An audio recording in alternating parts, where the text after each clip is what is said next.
Números capítulo 33. São estas as caminhadas dos israelitas que saíram do Egito, grupo por grupo, debaixo das ordens de Moisés e Arão. Moisés ia anotando os nomes dos lugares de onde partiam, de acordo com as ordens de Deus, o Senhor. E são estas as caminhadas conforme os lugares de partida. O povo de Israel saiu do Egito no dia 15 do primeiro mês do ano, um dia depois da primeira Páscoa. Eles saíram de Ramsés de maneira vitoriosa, e todos os egípcios viram. Os egípcios estavam sepultando seus primeiros filhos que o Senhor havia matado. Assim o Senhor mostrou que era mais poderoso do que os deuses do Egito. Depois de saírem de Ramsés, os israelitas acamparam em Sucote. Saíram de Sucote e acamparam em Etã, que está na beira do deserto. Saíram de Etã e voltaram a Piairote, que fica a leste de Baal-Zefon, e acamparam perto de Migdol. Saíram de Piairote, passaram pelo meio do Mar Vermelho e chegaram ao deserto de Sur. Caminharam 3 dias no deserto e acamparam em Mara. Ali foram para Elim e acamparam ali. Em Elim havia 12 fontes de água e 70 palmeiras. Saíram de Elim e acamparam perto do Golfo de Suez. Partiram dali e acamparam no deserto de Sim. Dali foram até Dófica, onde acamparam. Partiram de Dófica e acamparam em Aluz. Depois de Aluz acamparam em Refidim. Porém ali não havia água para o povo beber. Na caminhada de Refidim até o Monte Or, eles acamparam nos seguintes lugares: deserto do Sinai, Quibrote Ataavá, Hazerote, Ritma, Rimon Pérez, Líbina, Risa, Quelata, Monte Sefer, Arada, Maquelote, Taata, Tera, Mítica, Rasmona, Moserote, Bene Jaacã, Or, Hagidgad, Jotibatá, Abrona, Azion-Geber, deserto de Zim, isto é, Cádiz, e o Monte Or, que fica na fronteira com a terra de Edom. Por ordem de Deus o Senhor, o sacerdote Arão subiu o Monte Or, e morreu ali no dia 1º do 5º mês, 40 anos depois que os israelitas tinham saído do Egito. Arão tinha 123 anos de idade quando morreu. Então o rei cananeu de Arade, que morava na região sul da terra de Canaã, soube que os israelitas estavam chegando.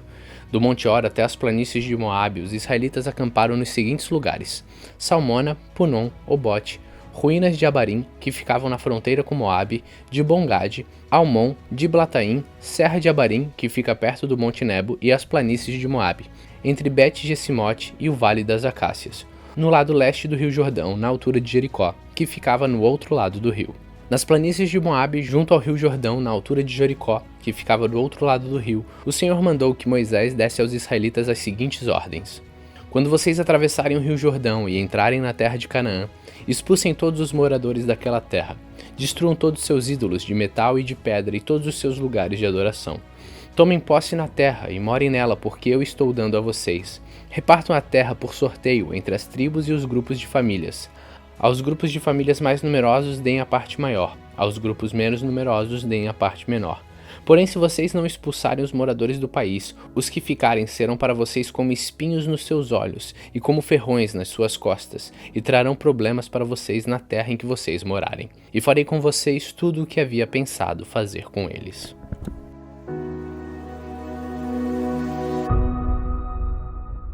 Números capítulo 34. O Senhor Deus mandou que Moisés desse aos israelitas as seguintes ordens: quando entrarem em Canaã, a terra que estou dando a vocês, as fronteiras serão estas. A fronteira sul será desde o deserto de Zim, ao longo da fronteira de Edom. No leste, ela começará na ponta sul do Mar Morto. Depois voltará para o sul, na direção da subida de Acrabim, e passará por Zim até chegar a Cades Barneia.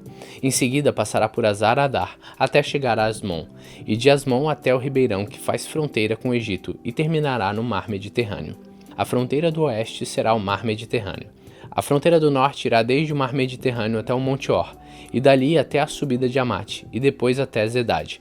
De Zedade, essa fronteira do norte seguirá até Zifron e acabará em Azar-Enã. A fronteira do leste irá desde Azar-Enã até Sefã, e de Sefã até Ribla, que fica ao leste de Aim. Dali, a fronteira descerá pelo leste do lago da Galileia, e seguirá pelo rio Jordão até terminar o Mar Morto. Essas serão as 4 fronteiras do país de vocês. Então Moisés deu essas ordens aos israelitas: essa é a terra que vocês vão repartir por sorteio. Este é o país que o Senhor Deus mandou dar às 9 tribos e meia. Isto porque 2 tribos e meia, isto é, as tribos de Gade e de Ruben, e metade da tribo de Manassés, já receberam, por grupos de família, a terra que pertence a elas no lado leste do rio Jordão, na altura de Jericó, que ficava do outro lado do rio. O Senhor Deus disse a Moisés: o sacerdote Eleazar e Josué, filho de Num, vão repartir a terra entre o povo. Escolha também um chefe de cada tribo para ajudar a dividi-la.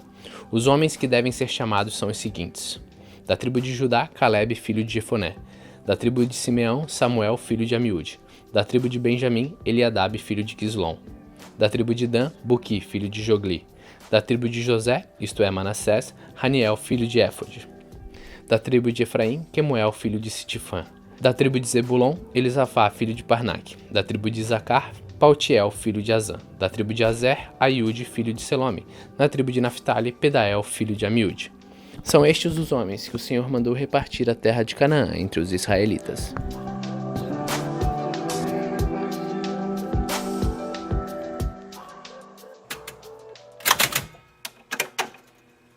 Salmos capítulo 78. Poesia de Asaf. Meu povo, escute o meu ensino e preste atenção ao que estou dizendo, pois falarei com vocês por meio de provérbios e explicarei os segredos do passado. São essas coisas que ouvimos e aprendemos, coisas que os nossos antepassados nos contaram. Não as esconderemos dos nossos filhos, mas falaremos aos nossos descendentes a respeito do poder de Deus, o Senhor, dos seus feitos poderosos e das coisas maravilhosas que Ele fez. O Senhor deu leis ao povo de Israel e mandamentos aos descendentes de Jacó. Ordenou aos nossos antepassados que ensinassem essas leis aos seus filhos e para que os seus descendentes as aprendessem. E eles, por sua vez, as ensinaram aos seus filhos. Assim, eles também porão a sua confiança em Deus. Não esquecerão o que Ele fez e obedecerão sempre aos seus mandamentos. Eles não serão como seus antepassados, um povo rebelde, desobediente, que nunca foi firme na sua confiança em Deus e não permaneceu fiel a Ele. Os homens da tribo de Efraim, armados com arcos e flechas, fugiram do dia da batalha. Os israelitas não cumpriram a aliança que Deus havia feito com eles e não quiseram obedecer à sua lei. Esqueceram os milagres que Ele havia feito na presença deles. Diante dos seus antepassados, Deus realizou milagres na planície de Zoan, na terra do Egito. Ele dividiu o mar e levou os israelitas pelo meio dele. Ele fez com que as águas se levantassem como muralhas. Durante o dia, ele os guiava com uma nuvem, e de noite os conduzia por meio de um clarão de fogo. Ele repartiu rochas no deserto, profundezas da terra, tirou muita água para o povo de Israel. Fez com que nascessem fontes na rocha e que a água escorresse como um rio. Mas os nossos antepassados continuaram a pecar contra Deus. Eles se revoltaram no deserto contra o Altíssimo. De propósito, puseram Deus à prova, pedindo comida que queriam. Falaram contra ele, dizendo: será que Deus pode nos dar comida no deserto? É verdade que ele repartiu a rocha e que a água começou a correr como um rio. Mas será que ele pode nos dar pão? Será que pode fornecer carne para o seu povo? Quando o Senhor Deus ouviu isso, ficou furioso. Ele atacou seu povo com fogo e a sua ira contra eles aumentou, porque não confiaram nele e não acreditaram que ele os poderia salvar. Porém Deus deu ordem ao céu lá em cima e mandou que as suas portas se abrissem. Ele deu ao povo o pão do céu, fazendo com que caísse o maná para eles comerem. E assim comeram o pão dos anjos. Deus lhe deu comida, com fartura. Depois ele fez soprar do céu o vento leste, e pelo seu poder agitou o vento sul. Sobre o povo fez cair tantas aves que pareciam nuvem do pó, ou os grãos de areia de uma praia. As aves caíam no meio do acampamento, em volta das barracas.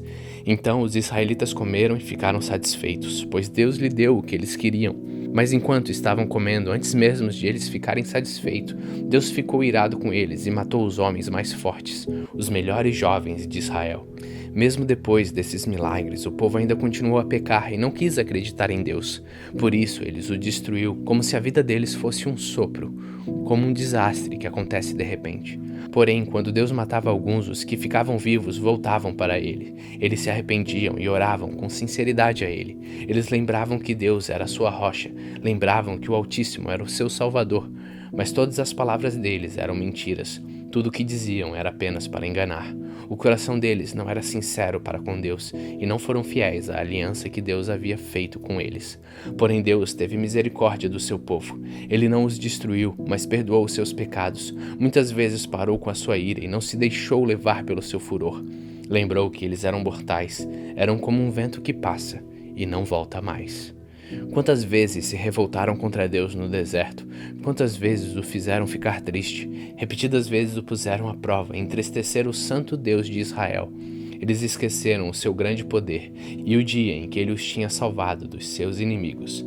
Esqueceram as coisas maravilhosas e os milagres que ele havia feito na planície de Zoan, na terra do Egito. Ali ele fez com que os rios virassem sangue, e assim os egípcios ficaram sem água para beber. Mandou moscas para os atormentarem e rãs para estragarem seus campos. Também mandou gafanhotos para comerem suas colheitas e destruírem suas plantações. Com chuvas de pedra destruiu a sua videira e com geada as suas figueiras. O seu gado e as suas ovelhas também morreram, por causa das chuvas de pedra e dos raios. Ele os destruiu com fogo da sua ira e com o seu grande furor e a sua maldição, que vieram como mensageiros da morte. Ele não parou com a sua ira, nem deixou que eles vivessem, mas os matou com uma praga. Em cada casa, na terra do Egito, Deus matou o filho mais velho. Depois, como pastor, Deus conduziu o povo de Israel para fora do Egito e os guiou pelo deserto. Ele os guiou com segurança, e eles não tiveram medo, mas os seus inimigos foram cobertos pelo mar. Deus levou os israelitas para a terra santa dele, para as montanhas que ele mesmo conquistou. Ele expulsou os moradores daquelas terras enquanto seu povo avançava e repartiu as terras entre as tribos de Israel e deixou que os israelitas morassem nas casas dos seus antigos moradores. Mas os israelitas se revoltaram contra o Deus Altíssimo e o puseram à prova. Não obedeceram aos seus mandamentos e foram desleais e rebeldes como seus pais, traiçoeiros como flechas atiradas com um arco defeituoso.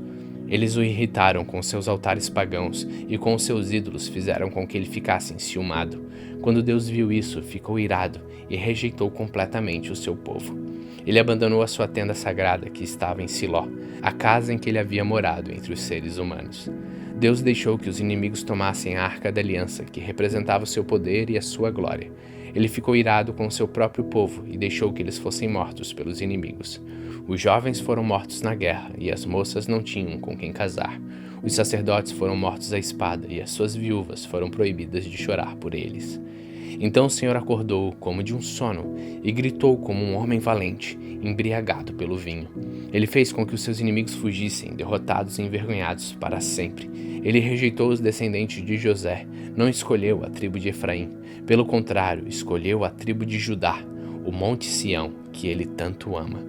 Ele construiu o seu templo parecido com a sua casa no céu e o fez firme como a terra que está segura para sempre. Então Deus escolheu seu servo Davi.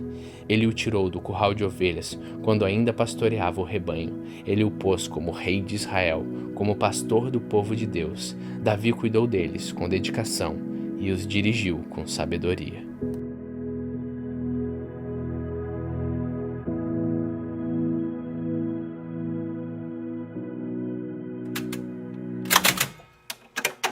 João capítulo 20. Domingo bem cedo, quando ainda estava escuro, Maria Madalena foi até o túmulo e viu que a pedra que tapava a entrada tinha sido tirada. Então foi correndo até o lugar onde estava Simão Pedro e o outro discípulo, aquele que Jesus amava, e disse: "Tiraram o Senhor Jesus do túmulo e não sabemos onde puseram." Então Pedro e o outro discípulo foram até o túmulo. Os dois saíram correndo juntos, mas o outro correu mais depressa do que Pedro e chegou primeiro. Ele se abaixou para olhar lá dentro e viu os lençóis de linho, porém não entrou no túmulo. Mas Pedro, que chegou logo depois, entrou. Ele também viu os lençóis colocados ali, e a faixa que tinham posto em volta da cabeça de Jesus.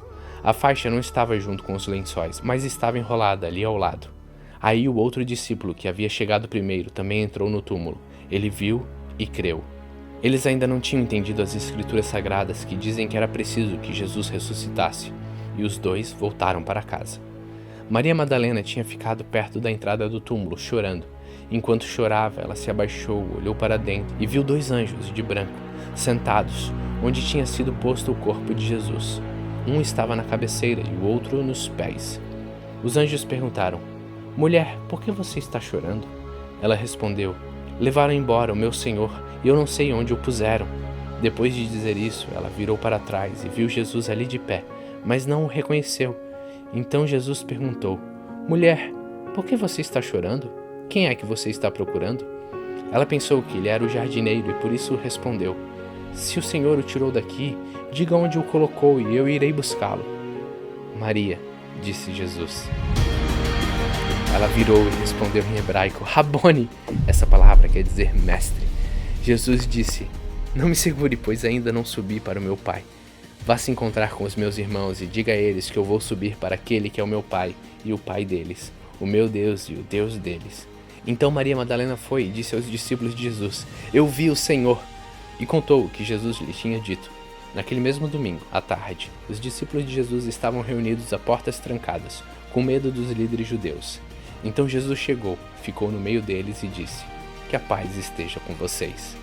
Em seguida lhes mostrou as suas mãos e o seu lado, e eles ficaram muito alegres ao verem o Senhor. Então Jesus disse de novo: "Que a paz esteja com vocês, assim como o Pai me enviou, eu também envio a vocês." Depois soprou sobre eles e disse: "Recebam o Espírito Santo. Se vocês perdoarem os pecados de alguém, esses pecados são perdoados, mas se não perdoarem, eles não são perdoados." Acontece que Tomé, um dos seus discípulos, que era chamado Diogêmio, não estava com eles quando Jesus chegou. Então os outros discípulos disseram a Tomé: "Nós vimos o Senhor." Ele respondeu: "Se eu não vir o sinal dos pregos nas mãos dele, e não tocar ali com os meus dedos, e também não puser a minha mão no lado dele, não vou crer." Uma semana depois, os discípulos de Jesus estavam outra vez reunidos ali com as portas trancadas, e Tomé estava com eles. Jesus chegou, ficou no meio deles e disse: "Que a paz esteja com vocês." Em seguida disse a Tomé: "Veja as minhas mãos e ponha o seu dedo nelas. Estenda a mão e ponha no meu lado. Pare de duvidar e creia." Então Tomé exclamou: "Meu Senhor e meu Deus!" "Você creu porque me viu?" disse Jesus. "Felizes são os que não viram, mas mesmo assim creram." Jesus fez diante dos discípulos muitos outros milagres que não estão escritos neste livro, mas estes foram escritos para que vocês creiam que Jesus é o Messias, o Filho de Deus, e para que crendo tenham vida por meio dele.